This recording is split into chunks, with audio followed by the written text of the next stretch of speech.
Makiki. Makiki.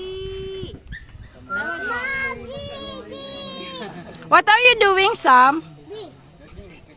Oh my God, Bitis.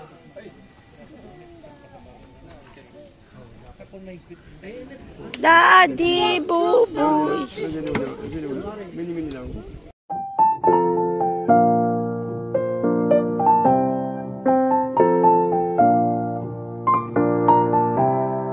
Linisan na ni Frank yung kanyang binili. Utang niya pala. 30 euro, hindi bang kulang? 30 euro. Lalagyan niya po ng coconut oil, no? Pag gusto niya pong parang pabaguin yung furniture niyo, coconut oil lang po. Ayun. Yung totoo pong coconut oil, matigas po. The coconut nut is a giant nut. If you eat too much, you eat berry.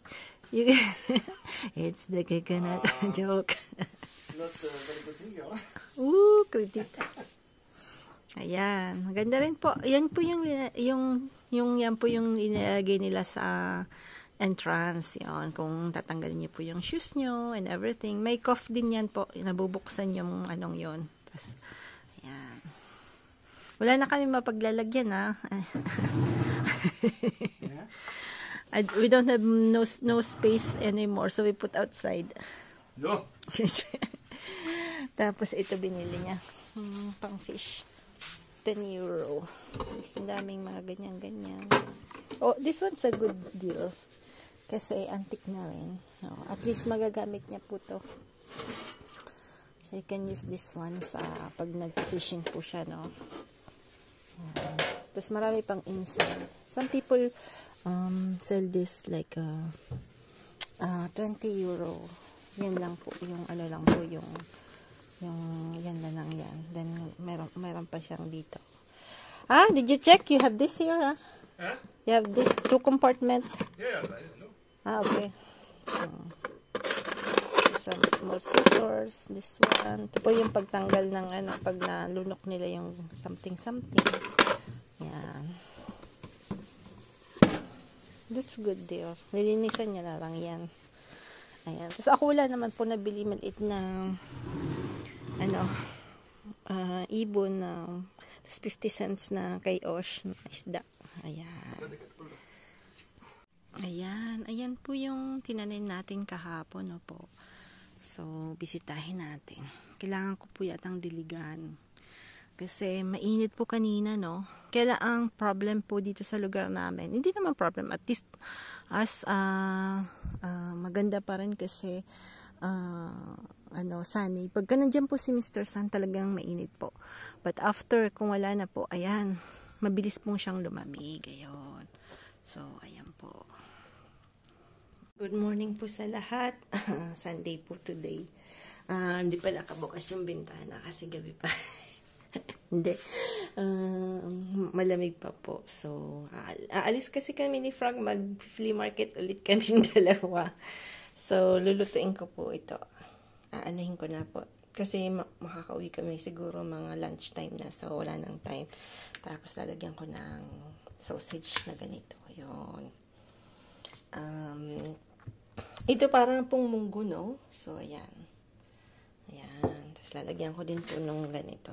Yung, parang ang tag dito. Yung lardong pong, nature lang po to. Kasi mayroon po siyang parang smoke. Tapos, ito nature. Ito yung ginamit ni Sam na lutuan kagabi. Laki, di ba? 3 itlog nagkasya. Nagkasya dyan, sobrang liit. Ay, nako talagang to. Naiwa ko na yung bawang, sibuyas, tsaka kamatis. At yung ligang ko po to. Mabalik po tayo dito ulit. So, ayan. Yan yung rose. Itong maganda po itong rose na ito. Ang laki. Ayan. Laki siya. Tsaka makapal. Pag bibili po kayo ng rose, dapat makapal. Tsaka mabango. Ayan. Ito po yung ang ginagawa ko po yung mga tae nung manok. Tinatabi ko po. Hindi po sa tabing-tabing roots, no. hinuhukayan ko po dito in the middle. Diyan ko po inalalagay. Ayan, para po tumaba yung doon po sa kabila. Ang gaganda na ng mga roses natin So, ayan. So, magdidilig po muna ako. Kasi ang dami mahaba na po dun yung naging video namin sa flea market, no. Wala po akong masyadong nabili. Nakabili po ako ng vintage na ibon kasi mahilig po ako sa ibon. At maliit na, yun, hindi ko pwedeng sabihin kasi ireregalo ko, ibibigay ko yung kay Osh kasi meron kami exchange gift ng Christmas. Meron po kaming something new, something old. Something old yung nabibili sa mga ganyan, na mura lang po. Then something new, yung something na magugustuhan talaga nila na bibilin mo. But as naman, hindi naman yung ganun kamahal. Sinasanay ko yung mga bata na material is not, important. Yun. Pero siyempre mga bata ngayon na sila gawa ng media, no? Ayan, so we'll see. Kung magugusto nila yung mga small gift. The importance is giving, di pa po? Ayan. So okay pa naman. Yung sili po doon, tingnan niyo po yung sili doon, di pa naman sila, wala pa silang signs na nagfo-frost. So okay, yung mustasa ang tataba. Grabe. Tapos may mga flowers na sila na pinapaganon ko po para mag-cultivate ako ng seeds. Tsaka gusto ng ibon yun. I like birds. So, ayan. Tapos yung onions natin, lumalaki na rin. Ayan. Kasi yung onions. Ano lang po yan, direct na maliliit. Sobrang liit po ng seeds ng onions, no? So, dinirect ko po yan. Ang onions talaga, pinaplant yan during pag-winter. Ayan. So, yan po. Narangan ko lang to dito. Ayan. So, yan po yung mustasa. Ayan. Malaig anting mustasa. Ayan. Binubuksan na ni Frank yung mga manok. Kasi yung mga manok po, natutulog sila sa bahay, no? Kasi sinasarado namin kasi marami pong cats dito sa lugar namin. One time po, parang gusto silang dumaan lang dun kasi ang laki ng cats. Natatakot po yung mga manok. Kaya pinutulan po namin yun ng pakpak, di ba po? Kasi may nakalipad. Ayun, nakalipad.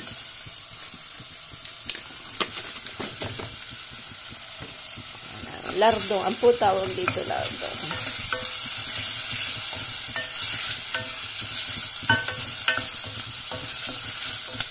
Yan.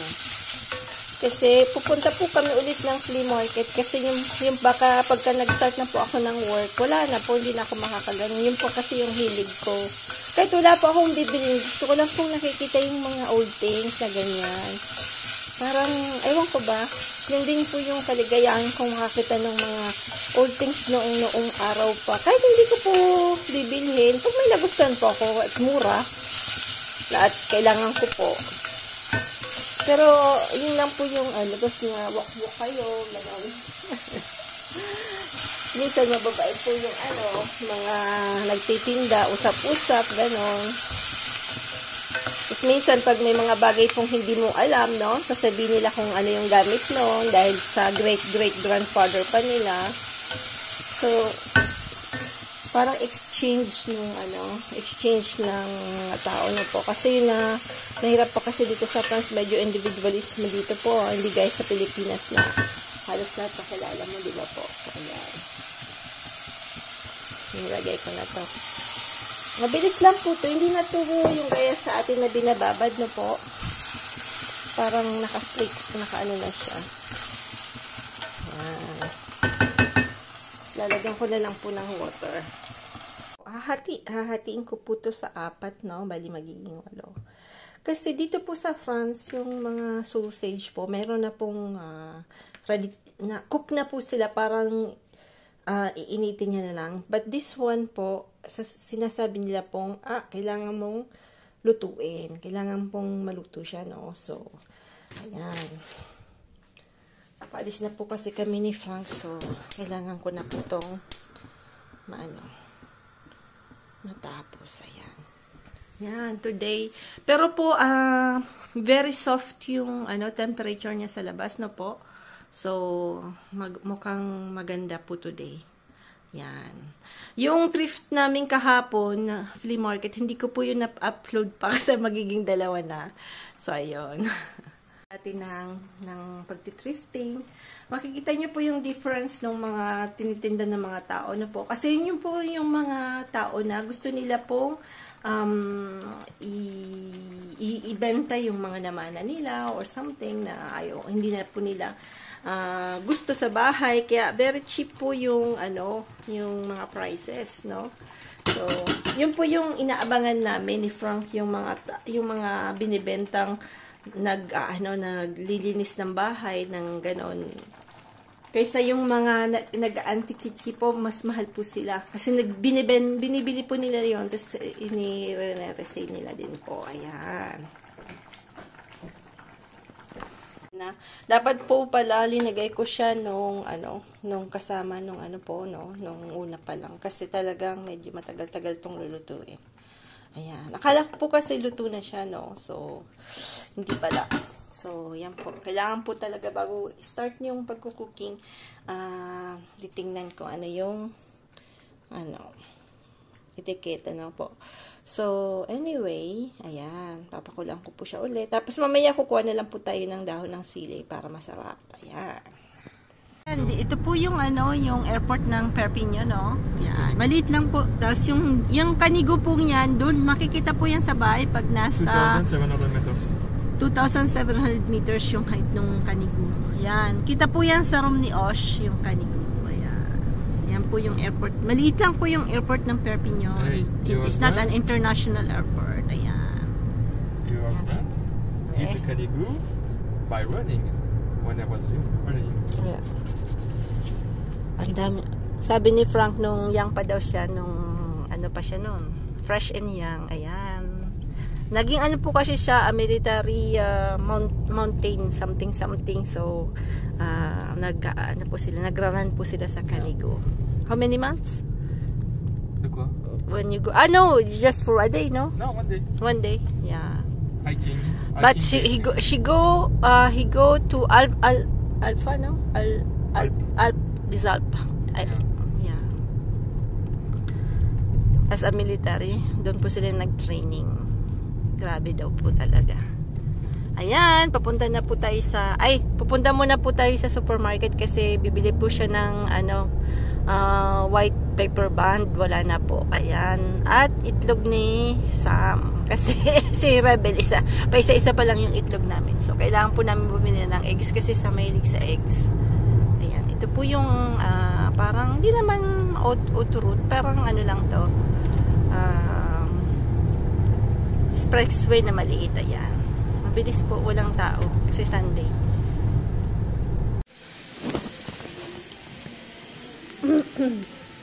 Lahat close dito.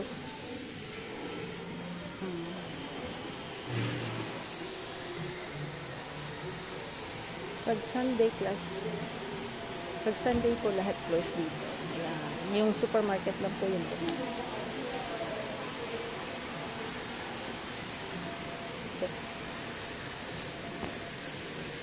Ayan. Kaya yung pag-shopping ko, Sunday wala. Sabado. Ayan.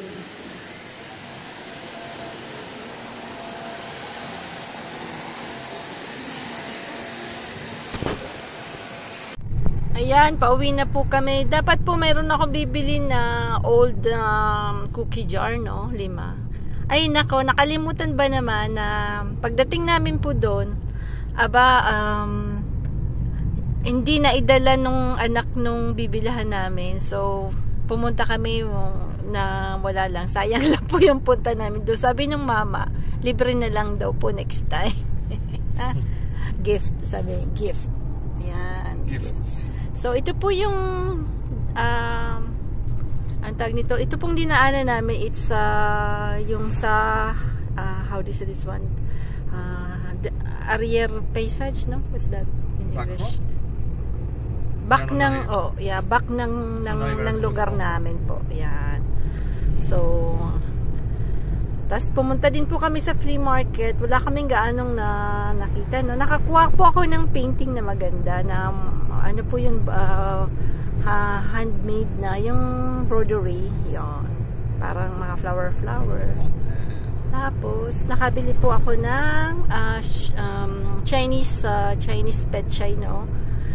Yung Baguio pechay, yon. Gagawa po tayo ng kimchi, yon. Gumawa si Ate Jinky sa Ma'am Insist ng kimchi. Matagal na din kasing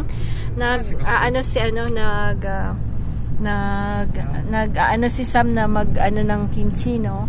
But hindi ako makahanap ng Chinese po. Tingnan niyo po ang ganda ng nung colors ng vineyards.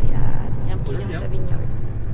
Ganda po ng color niya kasi yan talaga. Tapos mawawalan po after, wala na po siya magiging na yan, wala nang flower, wala na pong tawag nito, leaves. Magpo-fold down na po yung mga leaves na. Ayan.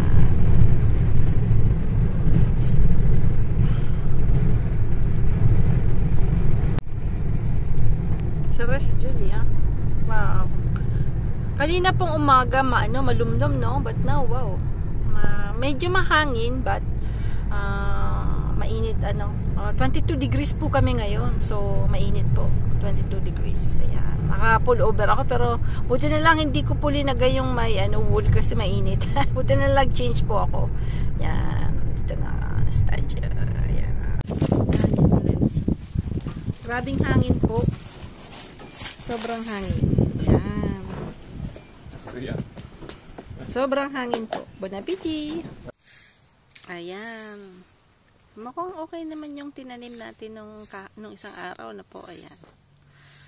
Mukhang may matamlay. Pero parang okay naman. Pero yung seeds hindi pa sila tumutubo. Ayan, doon.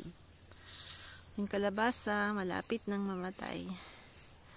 Yung sayote, hindi po namunga kasi syempre kulang po, hindi po masyadong nadiligan nung umalis kami, no po.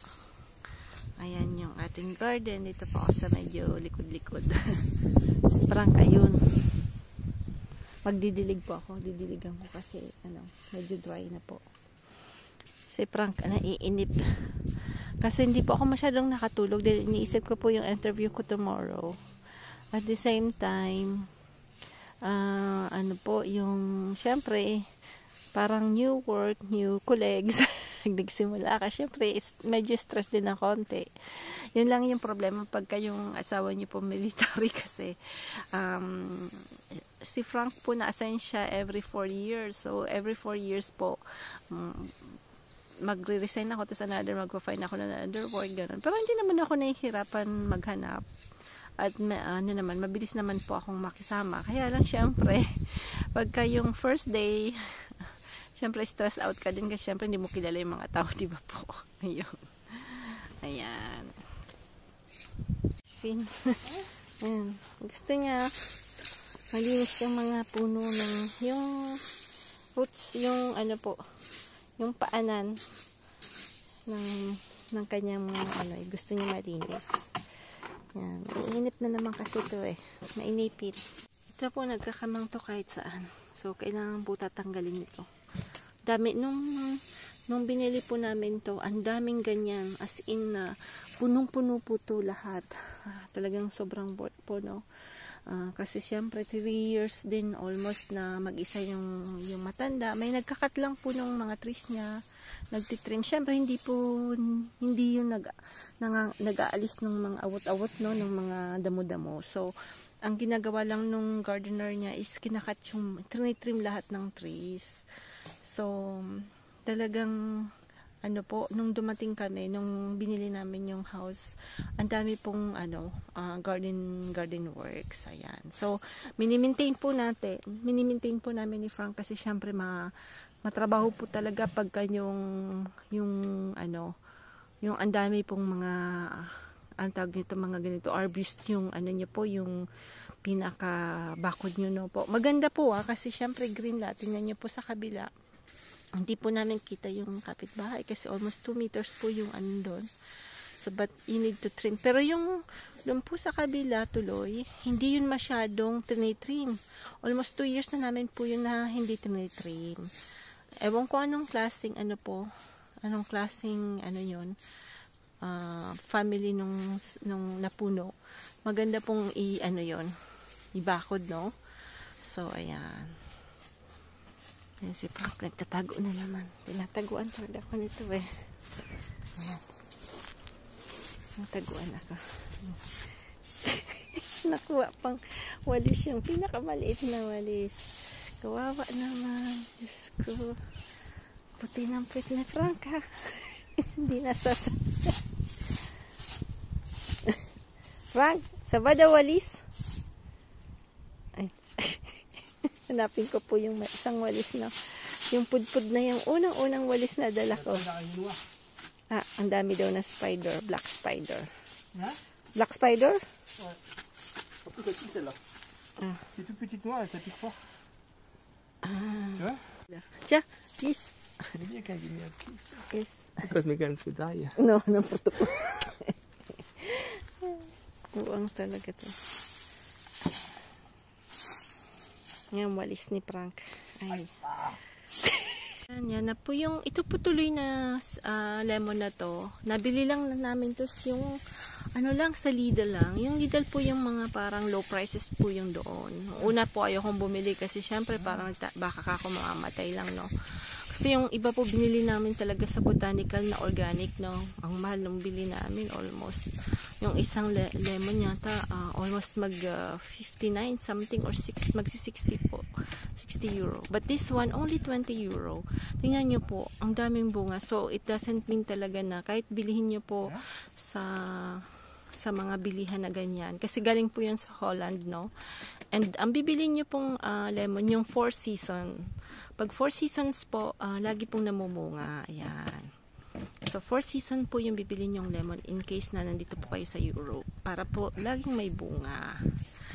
Ayan. So, yung kukunin na po natin. Kasi yung nililisan ni Frank yung mga dito. Oh. Ayan. Kasi dalo yan ng water. Kasi po magtatag-ulan na. Pero although hindi naman dito tag-ulan talaga. Ayan. Sige. Tiens, faut pousser là-bas. Ha? Ito. Nautusan pa po ako. Allez, pousser là-bas. Sili, Ça suffit de l'aboutir. Na pa? Utusan sa ako ng limited. Eh, sebo. Ah ouais, c'est vrai, plein araignée noire. Bien. Ça pique, ça l'en plus. Nani black araignée. Ça pique, hein. Spider po. Ça va, tu piques, regarde. Ayan.